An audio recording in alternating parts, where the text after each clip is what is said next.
CM Chandrababu Naidu గారి మీద అంబటి రాంబాబు వ్యాఖ్యలు ఎట్లా చూస్తారు? దాదాపు రాష్ట్ర వ్యాప్తంగా ఆందోళన జరుగుతుంది.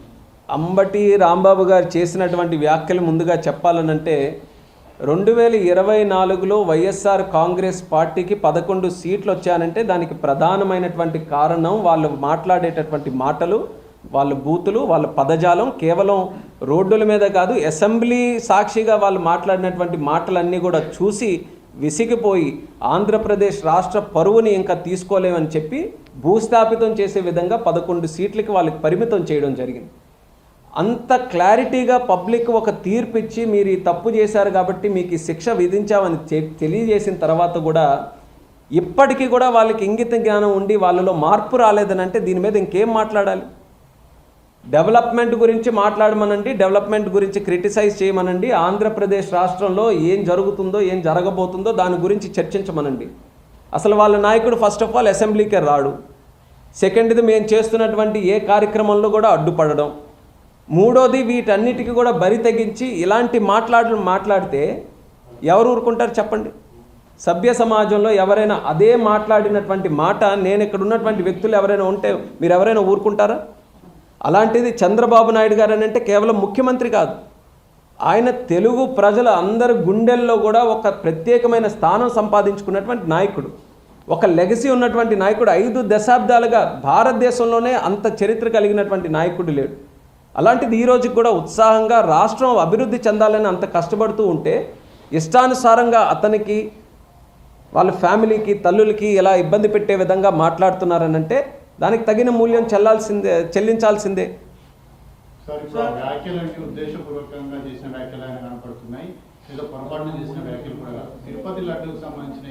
నో, ఈ వ్యాఖ్యల్లో కూడా ఈ వ్యాఖ్యల్లో కూడా మనం గమనించాల్సింది అసలు వాళ్ళ నాయకుడు సమర్థించుకోవడం ఏంటి? ఈ వ్యాఖ్యల మీద ఒక్క దగ్గర ఆయన కమెంట్ చేశాడా? ఇలాంటి వ్యాఖ్యలు ఇప్పుడు ఆయన ఒక గౌరవప్రదమైన ఒక పార్టీ నాయకుడిగా ఉన్నాడని అనుకుంటే వాళ్ళ పార్టీలో ఉన్నటువంటి వ్యక్తి ఒక ముఖ్యమంత్రిని ఉద్దేశించి ఇచ్చేస్తే అసలు దానికి సంబంధించి ఏ రకమైనటువంటి చర్యలు తీసుకోవాలి, ఎలా మందలించాలి? అది కాకుండా ఈరోజు స్టేట్లో డైవర్షన్ పాలిటిక్స్ కింద అన్ని బ్రహ్మాండంగా జరుగుతున్నాయి, నీట్గా జరుగుతున్నాయనంటే ఏదో ఒక రకంగా తప్పుదోవ పట్టించాలి. వాళ్ళకి తప్పుదోవ పట్టించాలనంటే ఈ క్రిమినల్ యాటిట్యూడ్ తప్పితే వాళ్ళకి ఇంకేం తెలియట్లేదు. వాళ్ళకి మేము ఓపెన్ డిబేట్కి పార్లమెంట్లో కానీ అసెంబ్లీలో కానీ పంచాయతీలో కానీ అభివృద్ధి మీద డిస్కస్ చేయండి. మీరేం చేశారో మేమేం చేస్తున్నాము, మీరు ఏ రకంగా ఏ నిర్ణయాలు తీసుకొని రాష్ట్రాన్ని అభివృద్ధి చేయాలనుకున్నారు, మేము ఏ నిర్ణయాలు తీసుకుంటున్నాం, దీని మీద చర్చించడానికి రమ్మంటున్నాం. అసెంబ్లీకి రారు, రోడ్డుల మీదకి వచ్చి ఈ రకమైనటువంటి పదజాలంతో ఈరోజు దూషిస్తే అది కరెక్ట్ అయినటువంటి పద్ధతి కాదని మళ్ళీ తెలియజేస్తారు. చివరి ప్రశ్న, కొద్ది రోజుల క్రితం ఇట్నే కొంతమంది రౌడీలు జనాల్లో ఇబ్బంది చేస్తూ ఉంటే లేడీస్ని ఒక విధమైన ట్రీట్మెంట్ ఇచ్చారు పోలీసులు. రాష్ట్రం మొత్తం హర్షించింది, సపోర్ట్ చేసింది ఆ ట్రీట్మెంట్కి, ఎక్సెప్ట్ వైఎస్ఆర్సీపీ వాళ్ళు బాధపడ్డారు.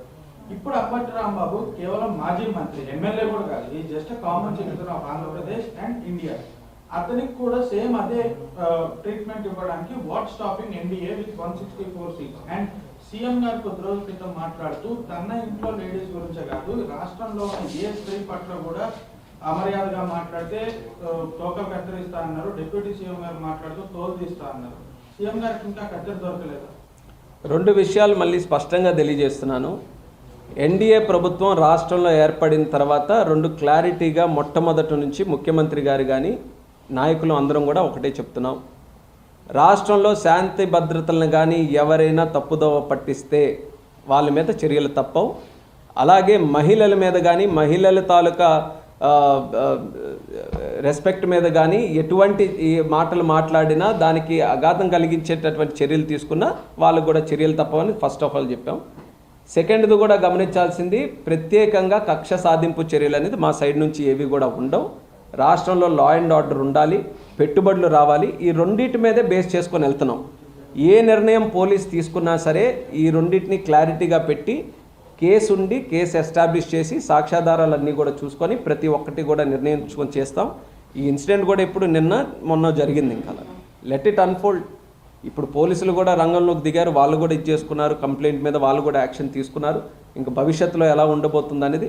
కాకపోతే ఇప్పటికైనా సరే నాకు ఆశ్చర్యం కలిగింది ఏంటంటే అంత మాట మాట్లాడి మళ్ళీ మళ్ళీ ప్రెస్ దగ్గరికి వచ్చి నేను పెద్ద నాయకుడు,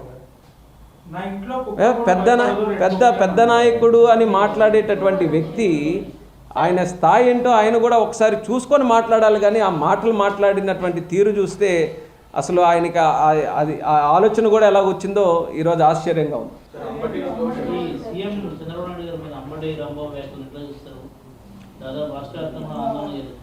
అంబటి రాంబాబు గారు చేసినటువంటి వ్యాఖ్యలు ముందుగా చెప్పాలనంటే 2024లో వైఎస్ఆర్ కాంగ్రెస్ పార్టీకి 11 సీట్లు వచ్చానంటే దానికి ప్రధానమైనటువంటి కారణం వాళ్ళు మాట్లాడేటటువంటి మాటలు, వాళ్ళ బూతులు, వాళ్ళ పదజాలం. కేవలం రోడ్డుల మీద కాదు, అసెంబ్లీ సాక్షిగా వాళ్ళు మాట్లాడినటువంటి మాటలన్నీ కూడా చూసి విసిగిపోయి ఆంధ్రప్రదేశ్ రాష్ట్ర పరువుని ఇంకా తీసుకోలేమని చెప్పి భూస్థాపితం చేసే విధంగా 11 సీట్లకి వాళ్ళకి పరిమితం చేయడం జరిగింది. అంత క్లారిటీగా పబ్లిక్ ఒక తీర్పు ఇచ్చి మీరు ఈ తప్పు చేశారు కాబట్టి మీకు ఈ శిక్ష విధించామని తెలియజేసిన తర్వాత కూడా ఇప్పటికీ కూడా వాళ్ళకి ఇంగిత జ్ఞానం ఉండి వాళ్ళలో మార్పు రాలేదని అంటే దీని మీద ఇంకేం మాట్లాడాలి? డెవలప్మెంట్ గురించి మాట్లాడమనండి, డెవలప్మెంట్ గురించి క్రిటిసైజ్ చేయమనండి, ఆంధ్రప్రదేశ్ రాష్ట్రంలో ఏం జరుగుతుందో ఏం జరగబోతుందో దాని గురించి చర్చించమనండి. అసలు వాళ్ళ నాయకుడు ఫస్ట్ ఆఫ్ ఆల్ అసెంబ్లీకే రాడు. సెకండ్ది మేము చేస్తున్నటువంటి ఏ కార్యక్రమంలో కూడా అడ్డుపడడం. మూడోది వీటన్నిటికీ కూడా బరి తెగించి ఇలాంటి మాట్లాడితే ఎవరు ఊరుకుంటారు చెప్పండి? సభ్య సమాజంలో ఎవరైనా అదే మాట్లాడినటువంటి మాట నేను ఇక్కడ ఉన్నటువంటి వ్యక్తులు ఎవరైనా ఉంటే మీరు ఎవరైనా ఊరుకుంటారా? అలాంటిది చంద్రబాబు నాయుడు గారు అని అంటే కేవలం ముఖ్యమంత్రి కాదు, ఆయన తెలుగు ప్రజల అందరి గుండెల్లో కూడా ఒక ప్రత్యేకమైన స్థానం సంపాదించుకున్నటువంటి నాయకుడు, ఒక లెగసీ ఉన్నటువంటి నాయకుడు. 5 దశాబ్దాలుగా భారతదేశంలోనే అంత చరిత్ర కలిగినటువంటి నాయకుడు లేడు. అలాంటిది ఈ రోజుకి కూడా ఉత్సాహంగా రాష్ట్రం అభివృద్ధి చెందాలని అంత కష్టపడుతూ ఉంటే ఇష్టానుసారంగా అతనికి వాళ్ళ ఫ్యామిలీకి తల్లులకి ఎలా ఇబ్బంది పెట్టే విధంగా మాట్లాడుతున్నారనంటే దానికి తగిన మూల్యం చెల్లించాల్సిందే.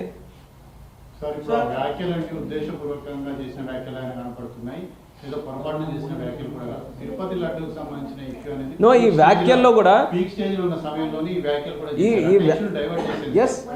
ఈ వ్యాఖ్యల్లో కూడా మనం గమనించాల్సింది అసలు వాళ్ళ నాయకుడు సమర్థించుకోవడం ఏంటి? ఈ వ్యాఖ్యల మీద ఒక్క దగ్గర ఆయన కమెంట్ చేశాడా? ఇలాంటి వ్యాఖ్యలు ఇప్పుడు ఆయన ఒక గౌరవప్రదమైన ఒక పార్టీ నాయకుడిగా ఉన్నాడని అనుకుంటే వాళ్ళ పార్టీలో ఉన్నటువంటి వ్యక్తి ఒక ముఖ్యమంత్రిని ఉద్దేశించి ఇచ్చేస్తే అసలు దానికి సంబంధించి ఏ రకమైనటువంటి చర్యలు తీసుకోవాలి, ఎలా మందలించాలి? అది కాకుండా ఈరోజు స్టేట్లో డైవర్షన్ పాలిటిక్స్ కింద అన్ని బ్రహ్మాండంగా జరుగుతున్నాయి, నీట్గా జరుగుతున్నాయనంటే ఏదో ఒక రకంగా తప్పుదోవ పట్టించాలి. వాళ్ళకి తప్పుదోవ పట్టించాలనంటే ఈ క్రిమినల్ యాటిట్యూడ్ తప్పితే వాళ్ళకి ఇంకేం తెలియట్లేదు. వాళ్ళకి మేము ఓపెన్ డిబేట్కి పార్లమెంట్లో కానీ అసెంబ్లీలో కానీ పంచాయతీలో కానీ అభివృద్ధి మీద డిస్కస్ చేయండి. మీరేం చేశారో మేమేం చేస్తున్నాము, మీరు ఏ రకంగా ఏ నిర్ణయాలు తీసుకొని రాష్ట్రాన్ని అభివృద్ధి చేయాలనుకున్నారు, మేము ఏ నిర్ణయాలు తీసుకుంటున్నాం, దీని మీద చర్చించడానికి రమ్మంటున్నాం. అసెంబ్లీకి రారు, రోడ్డుల మీదకి వచ్చి